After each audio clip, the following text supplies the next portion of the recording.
When most people think of Thai food, they're thinking of central Thailand, Bangkok, the Chao Phraya River Delta.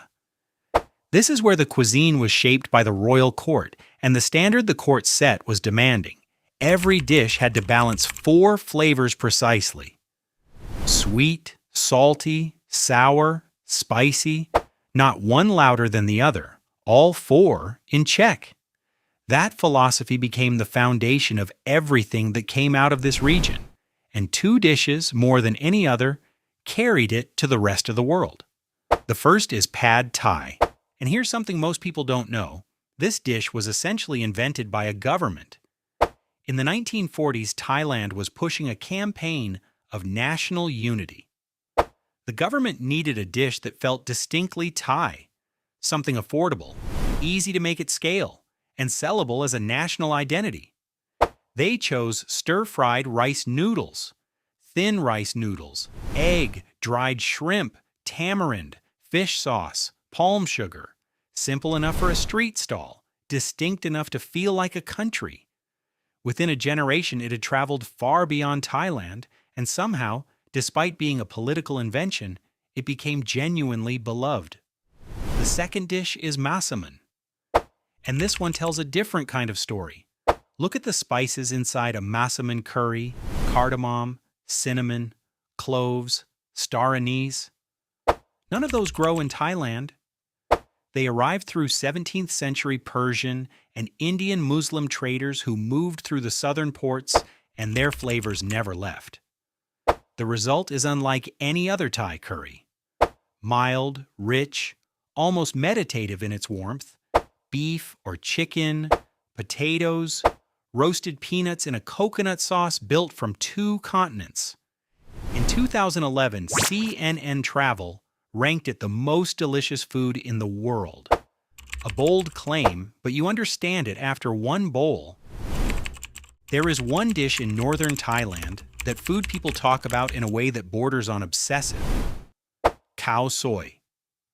A coconut curry broth served over soft egg noodles, then topped with the same noodles deep fried until they shatter.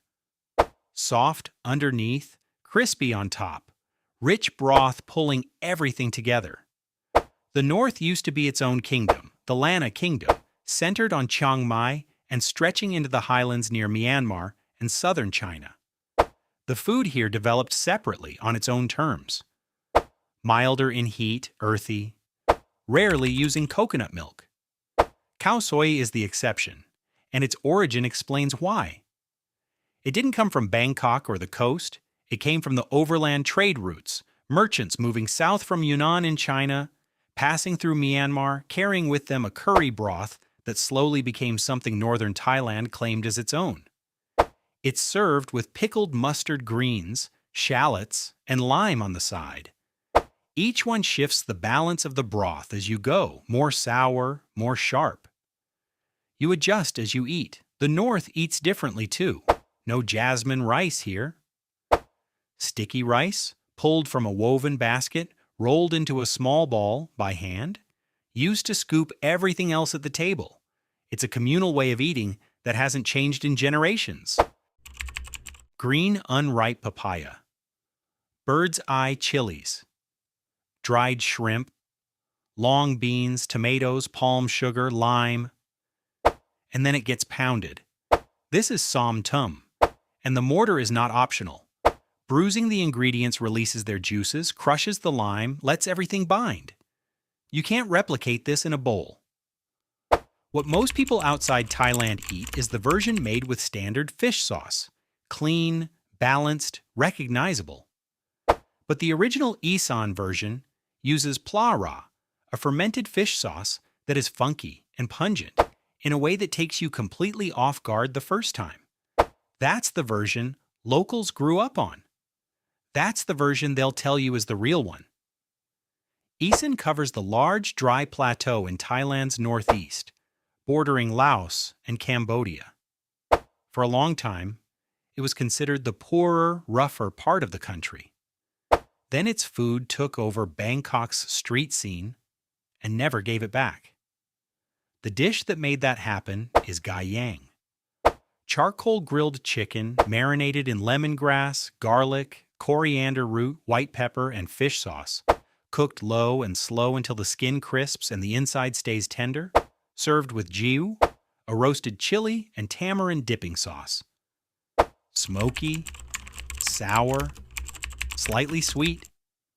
The kind of sauce that makes you realize the chicken was just the vehicle. When you walk through Bangkok's night markets today, a significant number of the vendors are from Isan.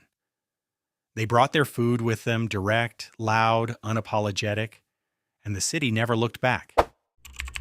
The South is where Thai food stops feeling familiar. The Malay Peninsula. Centuries of sea trade with Malaysia, India, and the Arab world.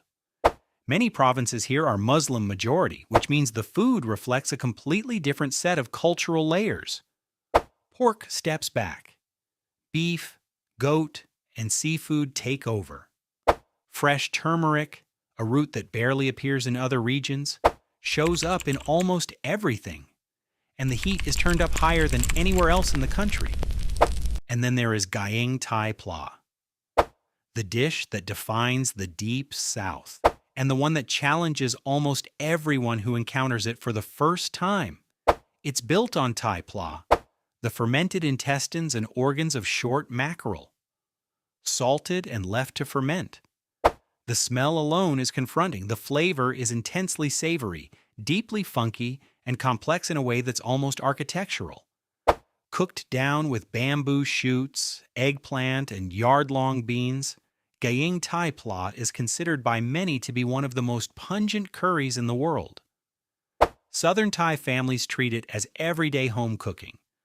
For everyone else, it's a test of how far you're willing to go. Now shift to something completely different. A street stall in Hat Yai, a flat iron griddle. Dough being stretched thin and folded over and over until it's almost translucent. This is roti. It didn't originate in Thailand.